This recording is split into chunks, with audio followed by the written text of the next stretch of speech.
Hi everybody, I'm going to talk about jelly printing collage paper today. I'm going to use tissue paper and I'm going to use regular, cartridge paper. And I'm going to talk through masks, I'm going to talk through ghost prints, and we're just going to play. I do some really cool prints in my opinion, and I also do some pretty tragic ones, but I will show you and talk through how to make your prints better, what paints to use, and the benefit of making things that are completely imperfect. If you haven't yet hit subscribe, I would love you to do that. I would love you to like this video, and you can hit the little alarm bell that will notify you whenever I have a new video. The likes and the subscribes really help me with the algorithm so that I can get my art to more people. And I would love to increase this community because you guys are so wonderful. All right, let's get started.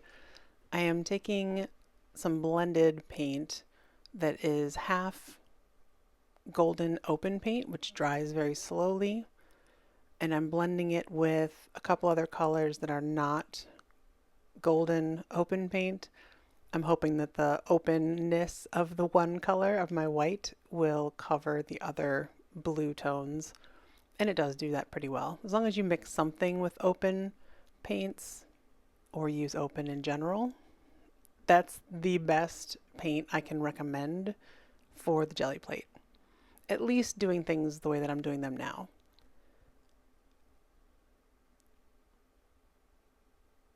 It's so much easier to get the results you want with paint that dries slowly, because just in the time that it's taken me to put that yarn out, regular paint would have dried significantly, if not completely, on the jelly plate.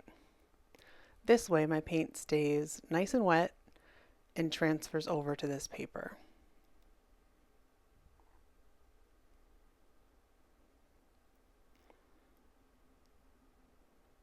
I'm using my hands to smooth this out for right now, but I do have another tool that I'll be using shortly that really helps a lot. So keeping the yarn there, it acts like a resist or a mask. So everything transfers onto the paper except where that yarn was. This is one of my favorite ways to do the jelly plate. It's so pleasing to have that line, that crisp line that's organic feeling on the other end. And this is a tool I was talking about. This is a Baron. And if you have hand pain or arthritis like I do, this will be far more comfortable than using your hands to smooth out the paper and push down. This is the second print, not as opaque as the first. However, it still puts a lot of blue on the paper. Now, taking off the yarn, now the paint that exists underneath the yarn is able to be printed. And this is what a ghost print is. If I was to print that on paper without adding this red, that would be a ghost print. Oh, sorry, it's orange. But I'm adding more paint to make this more complicated. And so much of jelly printing is, for me, it's all experimentation. Some people, I think, do have plans and they do things in order so that their plans come to fruition. I have not gotten that organized. Shocker. I just like to play with it. And even if you mess up a layer and you don't get a print that you're happy with, chances are it's an interesting print. And if not, probably the next print you do off of it, if you do a second print, it will lift up even more paint that's been left behind from previous prints. And that's when things start getting very interesting. It's almost like unearthing, if you, let's say you were, rehabbing a house and you smashed through the wall, but then you found out the wall had like 16 more layers of wallpaper or plaster or something. I don't know what that has to do with paper, but that's how it feels to me when I peel off a page from a print and I see all the history of all the different layers of paint that have been on the Gelli plate, and they all come off onto one piece of paper. It's so satisfying. One, because it helps clean off the Gelli plate. You get all those other layers off, but there's so much history and you can't plan for it. This is such a fun exercise for being free and loose because, right, the orange did not come out how I wanted it to. It's not open paint, so see how much of it dried? I was not happy with this. However, I was left with all of this orange, and I decided I would put on the last color that I thought I would ever want to use with this color, and this is a light Titan violet, and it did not spread well. It's old paint, and because I really wanted the yarn to work, I just did it over the yarn. Again, none of this is elegant. I realized how slow I had to go, so I didn't move the yarn. I don't really recommend painting over yarn because, it just did not work well. Works best if it's used as a mask. And then it just came off.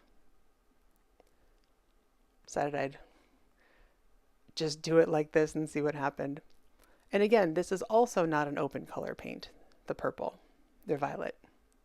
So I'm just winging it, and I'm taking some other papers that I had, putting them down to see what prints I can make and see what it turns out like.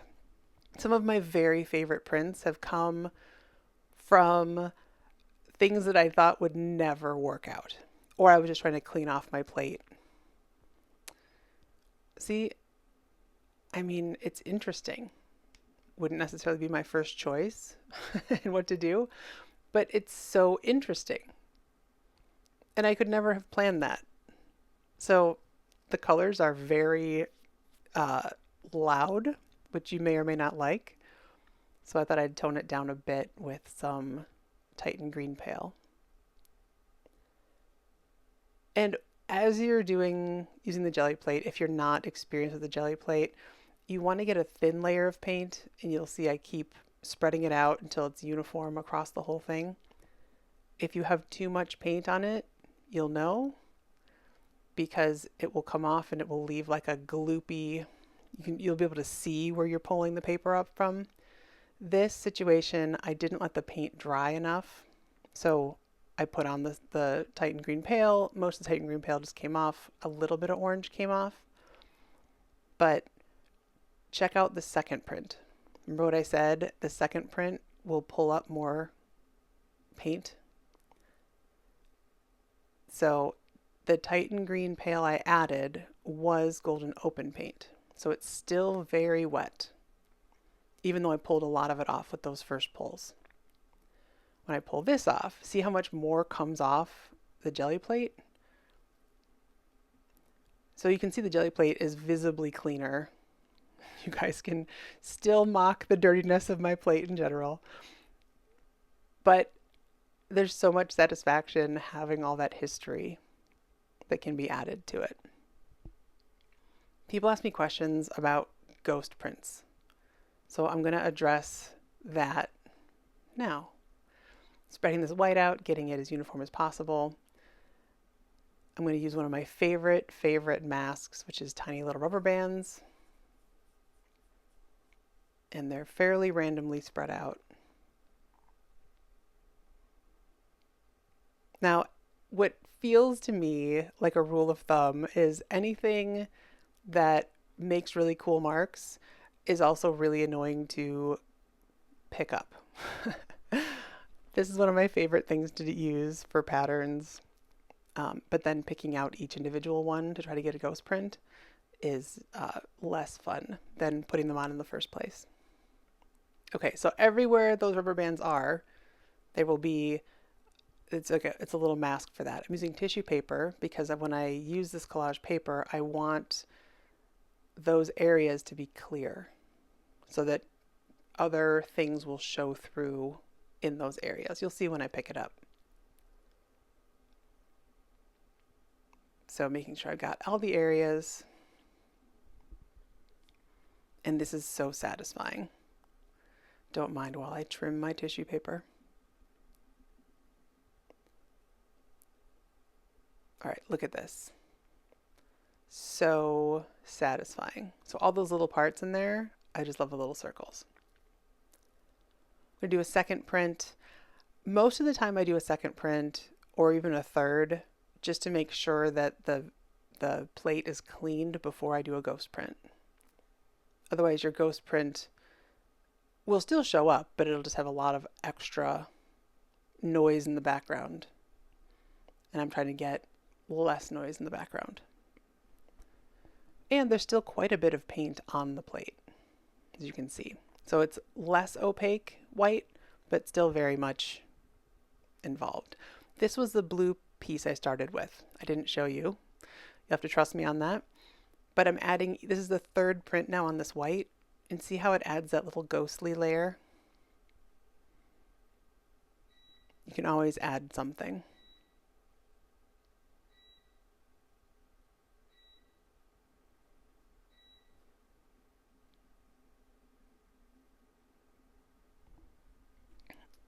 Just cleaning off the plate really here and adding a little bit more of that ghostly white.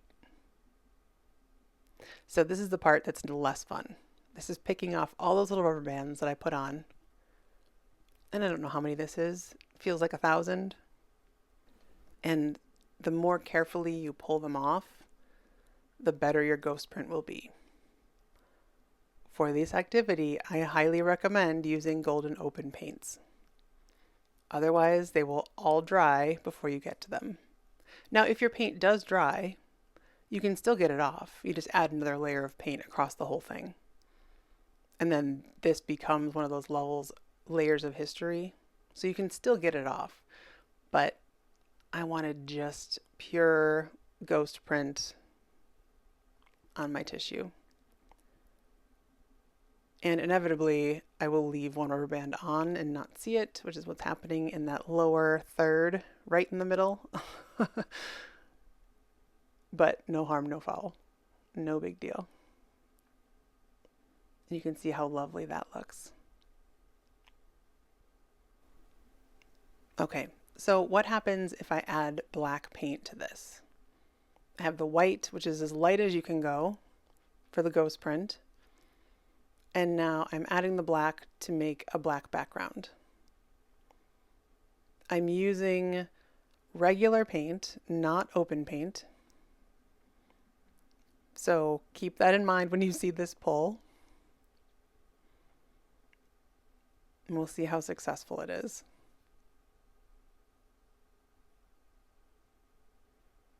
It does just take a few minutes, not a minute, it takes a little bit to get everything uniformly added on.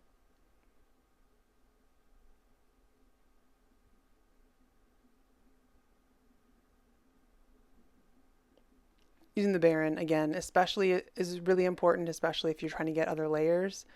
And if your paint is drying or you're on your second or third print, you want to apply more pressure. You don't need to apply a whole lot of pressure on the first pull. So you can see all those white spots that are not the rubber band circles. That is all because the paint dried to the jelly plate, so it didn't come off. Still super cool, rugged effect, but it might not be what you are looking for. Okay, I've done a few other pulls, and I'm adding some quinacridone gold. This is my precious, precious golden open quinacridone gold because they don't make this color anymore. Oh, and there's a rubber band I forgot to pull off last time. And you can see that this is a transparent color. So you will notice that it's very easy to see if you've spread it out well, because there'll be several areas that are more concentrated color than others. It's also very satisfying, especially this color looks like deep, rich honey cough drops or something, once it is fully spread out evenly. More tissue. It's so satisfying watching the tissue soak in. And look how somewhat transparent it gets.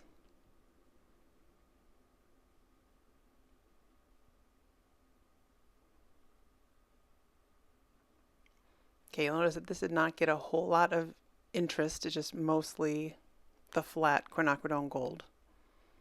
But that's just the first pull. And that pulls most of the fresh paint off the top. The second pull is usually more interesting because that's when you really get that history. Now, if you like something to pull off that's super, super clean and there is nothing else from other layers, I would pick something different than a Gelli plate personally. Or there must be someone who does something that's super duper clean, but I am not that person. So there was no black that came off on the other one, but now there's this black that just makes it look, I keep thinking of rugged. That's not the word I'm looking for. I think you know what I'm talking about though. The accidental depth is something I really enjoy.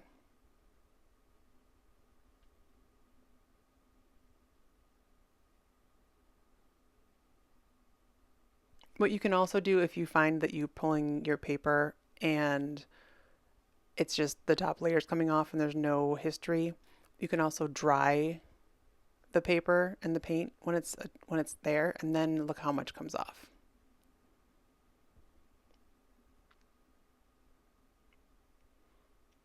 So now you're really getting the layers of history.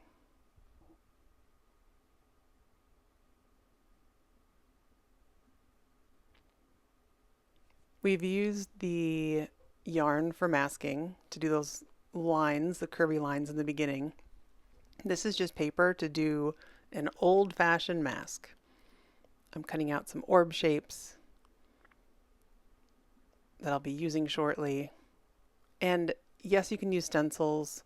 Yes, you can make your own stencils. I find that making my own makes the experience so much richer.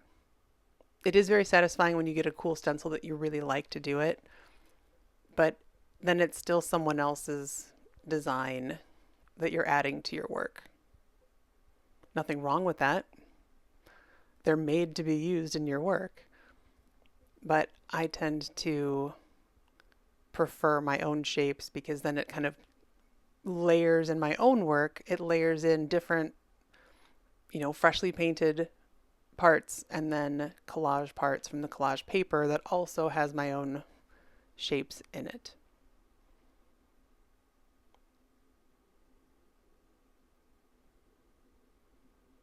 I do use stencils. I just more often reach for the things that I've made by hand. The older I get, the more I realize or feel that the imperfect marks are the best marks, because those are the ones that are made by human hands. Machines can copy things, right? AI can write you something, but it's so much better to get a letter from a friend than have AI write you a letter from a friend.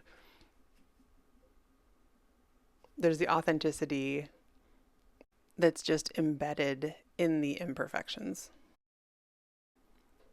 I also decided to use the negative space to those masks I cut out. And this basically performs as a stencil.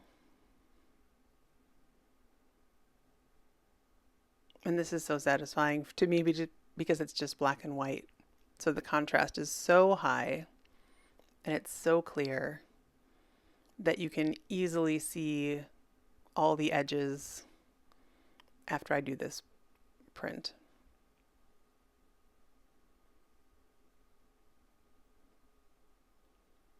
And you can go between tissue paper and regular paper. You can print on all sorts of different types of paper. I tend to go between, look how satisfying that is. Oh, so good.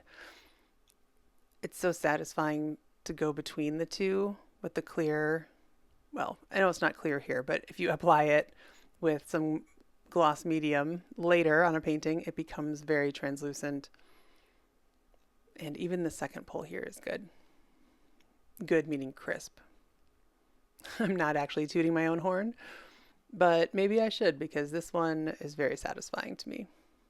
See, that's the second print. You can see the difference, but it's still very crisp, and there's still more than enough paint on there. So one last print on paper, and that's what I have for today. So what Gelli print questions do you have, and what are your favorite things to use as masks or stencils? Let me know in the comments. Thanks for watching.